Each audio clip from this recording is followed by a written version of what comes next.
Hi students, this is Janil Gule. Welcome to AS Education Classes. Students, आज हम इस video में बात करेंगे साउंड के टॉपिक का एक और महत्वपूर्ण टॉपिक जिसका नाम है रिफ्लेक्शन ऑफ साउंड। हिंदी में इसे हम ध्वनि का परावर्तन बोलते हैं। रिफ्लेक्शन ऑफ साउंड क्या होता है, इसके अंदर कौन कौन सी घटनाएं होती हैं जो हम इस वीडियो में पढ़ने जा रहे हैं।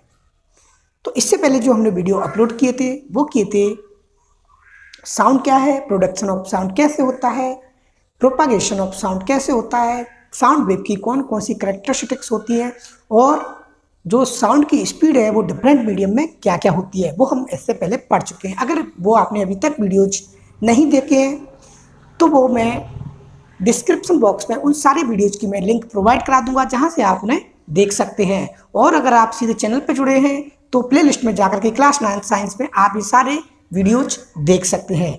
तो चलिए स्टार्ट करते हैं। रिफ्लेक्शन ऑफ साउंड क्या होता है, तो जैसा कि दोस्तों आप जानते हो जिस प्रकार हमने क्लास 8 में पढ़ा था रिफ्लेक्शन ऑफ लाइट क्या होता है, रिफ्लेक्शन ऑफ लाइट यानी कि प्रकाश का परावर्तन क्या होता है वो हमने सीखा था। उसी प्रकार रिफ्लेक्शन ऑफ साउंड होता है, प्रकाश के परावर्तन की तरह लाइट के रिफ्लेक्शन की तरह ही साउंड का रिफ्लेक्शन होता है। तो सबसे पहले हम जानते हैं कि लाइट का रिफ्लेक्शन कैसे होता है। जैसे सपोज दैट कोई ये लाइट रे है, ये कोई पॉलिश्ड सरफेस है, पॉलिश सरफेस जिस पे पॉलिश है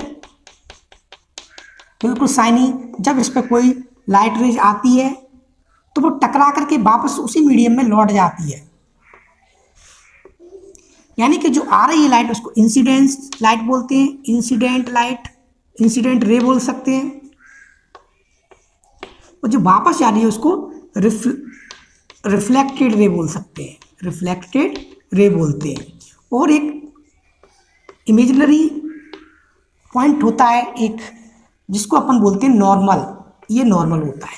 तो जब लाइट रे किसी भी सरफेस, चिकनी सरफेस पर पड़ती है तो पड़ने के बाद वो उसी से रिफ्लेक्टेड हो जाती है, उसी मीडियम में आने वाली लाइट है जो इसको पड़ रही है इसको अपन इंसिडेंट रे बोलते हैं, इसको आई से शो करते हैं, स्मॉल आई से, और जो रिफ्लेक्टेड रे है उसको स्मॉल आर से शो करते हैं। यहाँ पर दो एंगल बनते हैं, ये एंगल, इसको जो इंसिडेंट रे और नॉर्मल के बीच में बनता है उसको एंगल आई बोलते हैं, और नॉर्मल और रिफ्लेक्टेड रे के बीच में बनता है उसको एंगल आर बोलते हैं।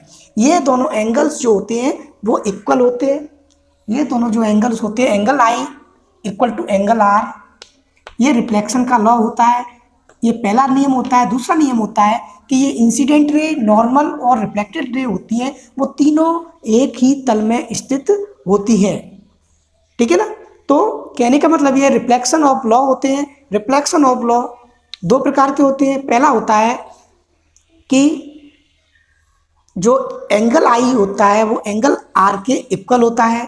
दूसरा होता है रिफ्लेक्टेड रे, इंसिडेंट रे और नॉर्मल, ये तीनों एक ही तल में स्थित होते हैं। मतलब है कि रिफ्लेक्शन क्या होता है, when sunlight falls on a polish surface then reflected to the same medium in the another direction, इसको बोलते हैं reflection of sight, reflection of light, ध्वनि का परावर्तन, प्रकाश का परावर्तन। प्रकाश का परावर्तन क्या है, वह घटना जिसमें प्रकाश किसी चमकदार सरफेस से टकरा करके वापस उसी माध्यम में लौट जाता है तो हम उसे प्रकाश का परावर्तन कहते हैं, रिफ्लेक्शन ऑफ लाइट कहते हैं। इसके दो नियम्स होते हैं। पहला नियम होता है कि ये जो एंगल बन रहा है एंगल आई और एंगल आर, ये दोनों हमेशा बराबर होते हैं। अगर ये एंगल 30 डिग्री का है तो ये भी 30 डिग्री का होगा। दूसरा नियम ये कहता है कि इंसिडेंट रे है यानी कि आपतित किरण है, और ये रिफ्लेक्टेड रे यानी परावर्तित किरण, और नॉर्मल यानी अभिलंब, तीनों एक ही तल में स्थित होते हैं। ये हमारा रिफ्लेक्शन ऑफ लाइट था।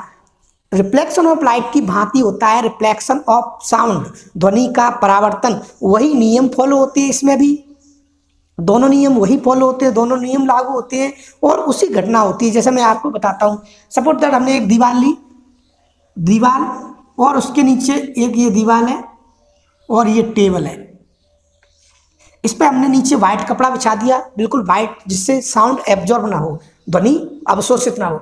अब हमने दो पाइप लिए, एक पाइप ये लिया और एक पाइप ये लिया, इनको इस प्रकार एडजस्ट किया कि दोनों इस तरह इस लाइन में हों। अब हमने यहाँ पे एक स्टॉप वॉच रख दी, घड़ी रख दी जिसकी आवाज़ आएगी। अब हमने इसको चालू किया, घड़ी को ऑन किया तो इसकी जो आवाज़ आएगी ना वो हमको यहाँ पर सुनाई देगी। इस जगह जब हम कान लगा के यहाँ पर सुनेंगे इस पाइप से तो वो हमको सुनाई देगी। तो हुआ क्या कि साउंड वेव चली यहाँ से और यहाँ पर टकराई इस दीवार से, टकराने के बाद वापस इस पाइप में से होकर जो सुनने वाला है उसको सुनाई दी। तो यहाँ पे क्या देख रहे हो कि रिफ्लेक्शन ऑफ लाइट था, यानी कि प्रकाश का परावर्तन था, उसी की परावर्तन की तरह ध्वनि का परावर्तन हो रहा है, रिफ्लेक्शन ऑफ साउंड हो रहा है। यानी स्टॉप वॉच है वो यहाँ से टकराई, टकराने के बाद वापस उसी मीडियम में उसी माध्यम में चली गई। यहाँ पर एक नॉर्मल होता है, इनके दोनों का जो एंगल होता है वो इक्वल होता है। अगर आपको साउंड क्लियर सुनाई नहीं दे रही तो आप इसको थोड़ा सा एडजस्ट कर सकते हैं। जब आपको क्लियर सुनाई दे तो वही रिफ्लेक्शन ऑफ साउंड होता है। तो रिफ्लेक्शन ऑफ साउंड क्या हुआ कि जब साउंड किसी सरफेस से टकरा करके लौट जाए उसी मीडियम में तो हम उसे बोलते हैं रिफ्लेक्शन ऑफ साउंड, ध्वनि का परावर्तन। परावर्तन का मतलब होता है लौटना, किसी से टकरा करके लौट जाए, ध्वनि किसी से टकरा करके लौट जाए तो उसे रिफ्लेक्शन ऑफ साउंड बोलते हैं। इसका एक्सपेरिमेंट मैंने आपको बताया कि 2 पाइप लिए, उन पाइपों में से हमने एक स्टॉप वॉच रखी, जब स्टॉप वॉच को हमने ऑन किया तो वो टिक टिक की आवाज़ करती है, टिक टिक की जब आवाज़ करेगी तो यहाँ से जब साउंड जाएगी टकरा करके दूसरे में आ जाएगी और हमको यहाँ पर सुनाई देगी। तो इस प्रकार हमने देखा कि रिफ्लेक्शन ऑफ लाइट की तरह ही रिफ्लेक्शन ऑफ साउंड होता है। यहाँ एक बात और, ये जो साउंड है, साउंड को रिफ्लेक्ट होने के लिए एक दीवार चाहिए, दीवार होना चाहिए या पहाड़ होना चाहिए, माउंटेन्स होना चाहिए, उससे ये अच्छी तरह टकराए। अगर सॉफ्ट चीज़ें होंगी ना, सॉफ्ट बिल्कुल कोमल, तो उसको क्या है साउंड एब्जॉर्ब कर लेगा, हमको बहुत कम सुनाई देगा। तो ये दीवार होनी चाहिए, पहाड़ वगैरह होनी चाहिए, सॉलिड सरफेस होनी चाहिए, ठोस सतह जिससे टकरा करके साउंड हमें क्लियर स्पष्ट सुनाई देगा। तो ये नियम थे प्रकाश के परावर्तन के नियम ही ध्वनि के परावर्तन पर ही लागू होते हैं। अब हम बात करते हैं कि रिफ्लेक्शन पर आधारित 2 घटनाएं कौन सी होती हैं। सबसे पहली घटना होती है इको, उसके बाद होती है रिवर्बरेशन। तो सबसे पहले हम पढ़ेंगे इको क्या होता है, व्हाट इज इको। तो इको को पढ़ने के लिए अपन देखते हैं, इसको मैं इरेज करता हूं।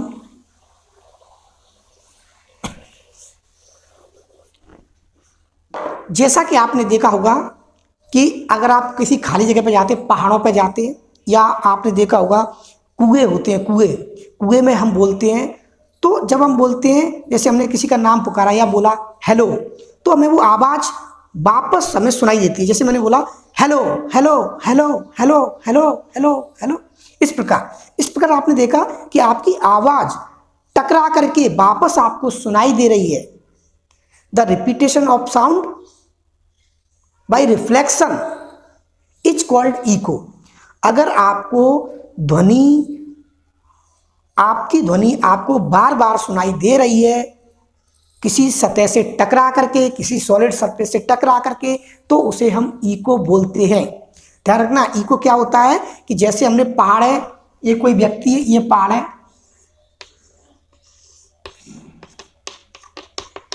और ये कोई व्यक्ति खड़ा हुआ है,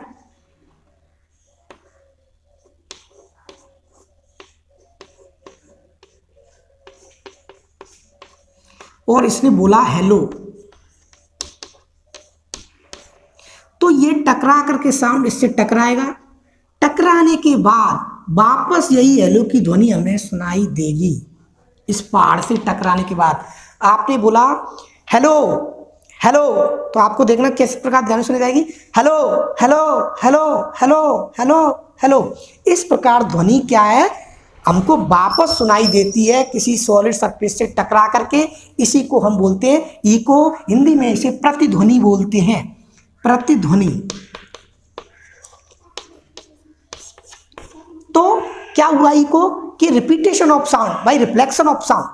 जो साउंड का जो रिपीटेशन है, वो रिफ्लेक्शन ऑफ साउंड है, वो हमें बार बार सुनाई दे रही है, तो हम उसे बोलते हैं इको। और स्पष्ट इको सुनने के लिए ध्यान रखें, स्पष्ट इको जब हम सुन पाते हैं जब उनके बीच में 0.1 सेकंड का डिफरेंस होता है। 0.1 सेकंड का डिफरेंस होता है, अंतर होता है। अगर 0.1 सेकंड से डिफरेंस अगर कम होता है तो हम उसको स्पष्ट नहीं सुन सकते हैं, क्लियर नहीं सुन सकते हैं, वो ओवरलैप हो जाती है और हमें क्लियर सुनाई नहीं देता है। तो स्पष्ट प्रतिध्वनि इको सुनने के लिए जो आपने साउंड निकाला और रिफ्लेक्ट होने के बाद जो हमारे कानों में आएगी तो उनके बीच में जो अंतर है वो 0.1 सेकंड का अंतर होना चाहिए या उससे ज़्यादा होना चाहिए, लेकिन कम नहीं होना चाहिए। अगर कम होगा तो हमें स्पष्ट इको नहीं सुनाई देगी। आई बात समझ में? तो स्पष्ट इको सुनने के लिए जो रिफ्लेक्टेड साउंड है और जो हमें सुनाई दे रहा है उसके बीच में कम से कम 0.1 सेकंड का अंतर होना चाहिए। कि डिस्टेंस को हम कैलकुलेट कैसे करें? इको सुनने के लिए जो ओरिजिनल साउंड है, जो ऑडियंस है और इको के बीच में कितनी डिस्टेंस होनी चाहिए कम से कम, तो उसको हम कैसे कैलकुलेट करेंगे? उसको कैलकुलेट करने के लिए जैसा कि हमने जाना कि टाइम गैप होता है, वो ओरिजिनल साउंड और इको के बीच में 0.1 सेकंड का टाइम गैप होना चाहिए, तभी हम स्पष्ट इको सुन सकते हैं। अगर इससे कम टाइम हुआ यानी कि 0.9 हुआ, 0.8 हुआ, 0.7 हुआ, 0.1 हुआ तो हम स्पष्ट प्रतिध्वनि नहीं सुन सकते हैं। स्पष्ट इको सुनने के लिए जो टाइम गैप होता है वो ओरिजिनल साउंड और इको के बीच में कम से कम 0.1 सेकंड का होना चाहिए, तभी हम क्लियर इको सुन सकते हैं। जैसा कि मैं आपको बता दूं एक एग्जांपल देके, जैसे कि मैं बोल रहा हूँ हेलो, तो hello hello hello hello hello, यानी कि जो ओरिजिनल साउंड है और जो रिफ्लेक्टेड साउंड यानी कि इको है उसके बीच में 0.1 सेकंड का डिफरेंस है, तभी मैं ये जो साउंड है वो स्पष्ट सुन सकता हूं। जैसे कि hello hello hello hello hello, इस प्रकार से। तो इसको हम कैलकुलेट करें, कैसे करेंगे? इसको कैलकुलेट करने के लिए जो मिनिमम डिस्टेंस है इको सुनने के लिए, उसको कैलकुलेट करने के क्या करेंगे? स्पीड इक्वल टू होता है डिस्टेंस अपॉन टाइम, यानी कि D equal to distance T time. अब टाइम है वो 0.1 सेकंड है, तो स्पीड जो साउंड की होती है वो होती है 344 मीटर पर सेकंड एट 22 डिग्री टेम्परेचर। तो यहाँ पे टाइम, तो हमने स्पीड की जगह रख दिया 344 बराबर डी अपॉन टी की जगह 0.1। तो डी की वैल्यू निकाले तो इसका क्रॉस मल्टीप्लाई करेंगे, इसमें 344 गुणा 0.1 बराबर आएगा 34.4 मीटर। तो जो 34.4 मीटर है वो डिस्टेंस क्या है? वो डिस्टेंस है यहाँ से यहाँ तक दोनों की। तो हम क्या करेंगे कि जब distance between reflecting surface and audience, यानी कि यहाँ से यहाँ तक के जो बीच की डिस्टेंस निकालेंगे, ये डिस्टेंस कहाँ तक की है? 34.4, ये यहाँ से यहाँ तक फिर वापस आई वहाँ तक, ये 2D है। तो हम D की वैल्यू निकालेंगे, यानी ये 2D है, तो D की वैल्यू निकालेंगे तो वो क्या आएगी? वो आएगी, इसमें जब हम 2 का भाग देंगे 34.4 अपॉन 2 तो आएगी 17.2 मीटर।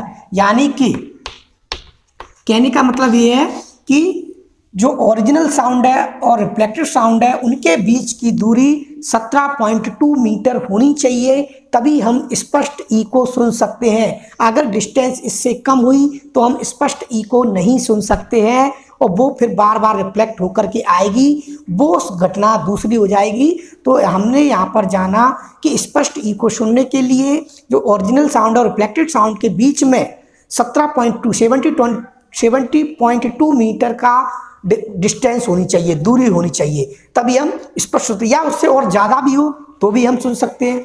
अब आपने देखा कि जैसे मैंने बोला hello hello hello hello hello hello, तो ये पहले जो साउंड थी इको थी वो ज़्यादा थी, फिर धीरे धीरे कम होती चलेगी। क्यों? क्योंकि जो साउंड है वो सरफेस के द्वारा एब्जॉर्ब कर ली जाती है। जब वो रिफ्लेक्ट होकर आती है तो कुछ साउंड एनर्जी है वो सरफेस के द्वारा एब्जॉर्ब कर ली जाती है, जिससे क्या है वो साउंड की जो इंटेंसिटी है वो धीरे धीरे कम होती चली जाती है। रिफ्लेक्टेड इको की जो इंटेंसिटी है वो धीरे धीरे कम होती चली जाती है। तो क्यों? क्योंकि वो कुछ एनर्जी है, कुछ साउंड एनर्जी वो एब्जॉर्ब कर ली जाती है। तो हमने क्या सीखा कि इको क्या होता है? Echo the repetition of sound bye reflecting of sound. जब साउंड का रिपीटेशन होता है साउंड के रिफ्लेक्शन की वजह से तो हम उससे इको कहते हैं। और इको ओरिजिनल साउंड और इको के बीच में कम से कम 0.1 का गैप, 0.1 सेकंड का गैप होना चाहिए, जिससे हम स्पष्ट प्रतिध्वनि सुन सकते हैं। और दूरी कितनी होनी चाहिए? वो दूरी होनी चाहिए 70.2 मीटर की डिस्टेंस होनी चाहिए, तभी हम स्पष्ट इको सुन सकते हैं। दूसरी बात ये कि कोई भी चीज़ हम सुन लें तो हमारे दिमाग में वो 0.1 सेकंड तक रहती है। 0.1 सेकंड से अगर कोई पहले कोई बोलेगा तो वो हमें सुनाई नहीं देगी, ध्यान नहीं रहेगा। कम से कम 0.1 सेकंड हमारे दिमाग में रहती है, उससे ज़्यादा तक तो वो ऑलरेडी रहती है। तो ये टाइम गैप है वो 0.1 सेकंड का मिनिमम होना चाहिए, मिनिमम। उससे ज़्यादा भी हो सकता है, ज़्यादा होगा तो और क्लियर सुनाई देगी। तो यहाँ पे हमने सीखा इको। अब बात करते हैं हम रिवर्बरेशन की। रिवर्बरेशन की, रिवर्बरेशन क्या होता है? जैसा कि आपने देखा हो, ये हॉल है, हॉल में मैं बोल रहा हूँ, कोई भी आवाज़ बोली मैंने तो वो आवाज़ गूंजती है, कई देर तक रहती है।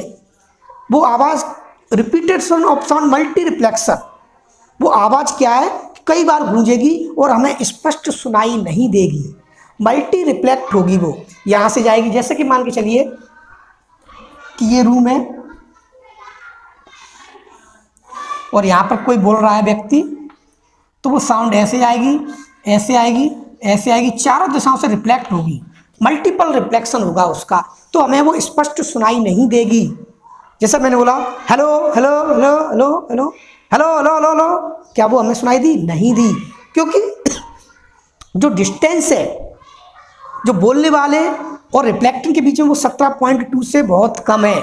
अगर 17.2 मीटर होती तो हमें वो स्पष्ट सुनाई देती, लेकिन 17.2 नहीं है तो वो हमें स्पष्ट सुनाई नहीं दे रही है। इसी को हम बोलते हैं रिवर्बरेशन। क्या? रिवर्बरेशन। तो रिवर्बरेशन बहुत महत्वपूर्ण होती है, क्योंकि जैसे आपने देखते हो मेगाफोन, लाउड स्पीकर वगैरह, उसमें रिवर्बरेशन ही काम करती है, जो सीधी ध्वनि जाती है जिससे हमें कई बार अच्छे से सुनाई देता है। दूसरी बात, रिवर्बरेशन के बहुत घाटे भी है, क्योंकि रिवर्बरेशन से क्या हमें साउंड क्लियर नहीं देती है। ऑडिटोरियम होता है, ऑडिटोरियम में हमें साउंड क्लियर सुनाई नहीं देता है। क्यों? क्योंकि वो बार बार रिफ्लेक्ट होकर के आता है और वो काफ़ी समय तक गूंजता रहता है, काफ़ी समय तक गूंजता रहता है। परसिस्टेंस ऑफ साउंड, काफ़ी समय तक उस हॉल में रहता है और वो गूंजता रहता है, जिससे हमें क्लियर सुनाई नहीं देता है। तो उससे क्लियर सुनाई देने के लिए हमें क्या करना चाहिए? क्लियर सुनाई देने के लिए हमें कुछ ऐसे सब्सटेंस, ऐसे चीज़ें कमरे में रखनी चाहिए जो उस साउंड को एब्जॉर्ब कर ले। जैसे अपन खिड़की खोल सकते हैं या कारपेट बिछा सकते हैं, कारपेट बिछा दी तो वो साउंड को एब्जॉर्ब कर लेगी, है ना। और दीवारों पर पर्दे लगा सकते हैं, जिससे वो क्या है, साउंड को, मल्टीपल रिफ्लेक्शन को एब्जॉर्ब कर लेती है और हमें स्पष्ट सुनाई देता है। लेकिन अगर हमने ऐसा नहीं किया तो साउंड, जो ध्वनि है वो गूंजेगी, उस हॉल में गूंजेगी, तो वो हमें बिल्कुल भी सुनाई नहीं देगी या हम उसको सुनने में गलती करेंगे, क्लियर सुनाई नहीं देगी। तो दूसरी बात ये कि रिवर्बरेशन के लिए कम करने के लिए हम कारपेट बिछा देते हैं, खिड़कियां खोल देते हैं, बहुत सारी चीज़ें कर देते हैं जिससे हमें स्पष्ट सुनाई देता है। दूसरी बात, अब आप बात करते हैं हम application of reflection of sound, multi reflection of sound क्या होता है। जैसे सबसे पहले बात करें अपन, लाउड स्पीकर होते हैं,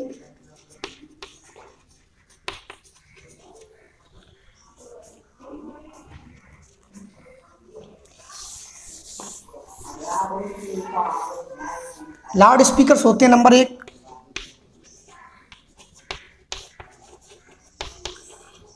लाउड स्पीकर्स, हॉर्न्स, ये होते हैं वो इस प्रकार इस बेस पर बनाए जाते हैं कि इनसे मल्टीपल रिफ्लेक्शन हो, जो एक ही दिशा में हो, बिना फैले, जिससे व्यक्ति को अच्छे से सुनाई दे। दूसरा है स्टेथोस्कोप। स्टेथोस्कोप के बारे में जानते होंगे, डॉक्टर अपने कानों में लगाए रहते हैं। ये एक ऐसा मेडिकल इंस्ट्रूमेंट होता है जो हमारे लंग्स और हार्ट को स्पष्ट सुनता है। उसकी जो साउंड आती है वो मल्टीपल रिफ्लेक्शन की वजह से वो हमारे कानों तक पहुंचती है, जिससे डॉक्टर्स उसको आसानी से सुन सकते हैं, उसको पहचान सकते हैं कि किस प्रकार ये साउंड आ रही है। तो वो भी मल्टीपल रिफ्लेक्शन पर आधारित होती है, यानी रिफ्लेक्शन ऑफ साउंड पर आधारित होती है स्टेथोस्कोप। लाउड स्पीकर्स, हॉर्न्स होते हैं, ट्रम्पेट होती है, तुरई, जो सेनाइयाँ होती हैं, शादियों वगैरह बजाई जाती हैं, वो इसी रिफ्लेक्शन ऑफ साउंड पर आधारित होती हैं। दूसरी बात कि जैसा कि आपने देखा होगा, जो ऑडिटोरियम है उसकी जो दीवारें हैं वो इस प्रकार बनाई जाती, कर्व बनाई जाती, कर्व, जिससे क्या है कि जो साउंड है ना वो टकरा करके चारों दिशाओं में रिफ्लेक्ट हो जाती है,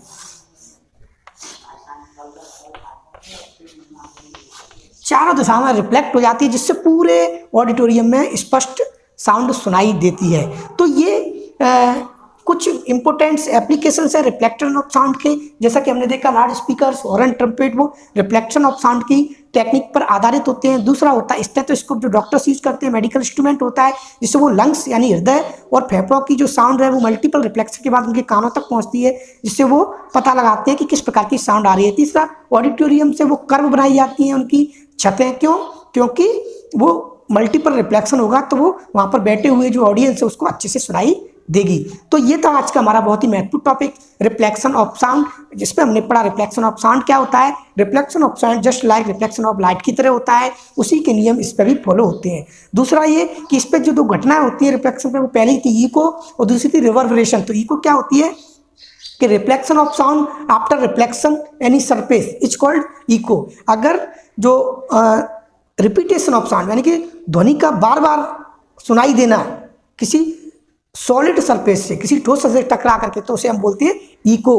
और इको सुनने के लिए यानी कि जो ओरिजिनल साउंड होता है और इको के बीच में 0.1 सेकंड का मिनिमम गैप होना चाहिए। ये कम से कम होना चाहिए, इससे कम होगा तो हम स्पष्ट इको नहीं सुन सकते हैं, इससे ज़्यादा होगा तो हम इको सुन सकते हैं। जैसा कि आप पहाड़ों पर जाते हो, चिल्लाते हो, या कुएं, जो गहरा कुआं होता है उसमें आप चिल्लाते हो तो आपकी जो आवाज़ है वो पुनः द्वारा वापस आती है, जिसको हम आसानी से सुन सकते हैं, क्योंकि उसकी जो दूरी होती है वो 17.2 मीटर, लगभग 17.2 मीटर से ज़्यादा होती है, कम नहीं होती। कम होगी तो स्पष्ट इको नहीं सुन सकते अपन, ठीक है ना। तो ये हमने सीखा कि डिस्टेंस कितनी होनी चाहिए, कि अगर पहाड़ों पर हमें स्पष्ट इनको सुनना है तो इनके बीच की डिस्टेंस 17.2 मीटर से ज़्यादा होनी चाहिए, कम नहीं होनी चाहिए। तो ये हमने सीखा। और टाइम गैप कितना होना चाहिए, 0.1 सेकंड का होना चाहिए। फिर हमने सीखा रिवर्बरेशन क्या होता है। रिवर्बरेशन मल्टीपल रिफ्लेक्शन, किसी जो हॉल होता है, रूम होता है, उसमें मल्टीपल रिफ्लेक्शन होता है, उसमें जो टाइम गैप होता है बहुत कम होता है, 0.1 सेकंड से, है ना। और उसकी जो दूरी होती है,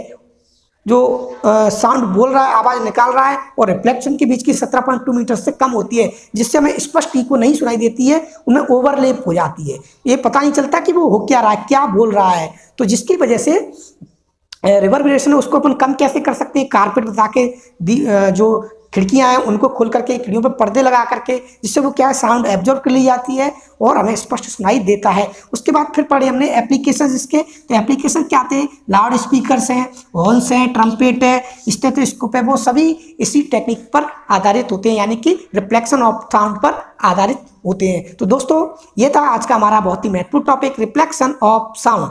अगले वीडियो में हम बात करेंगे एक और बहुत महत्वपूर्ण टॉपिक की जो साउंड पर आधारित होगा। तब तक के लिए जय हिंद, जय भारत।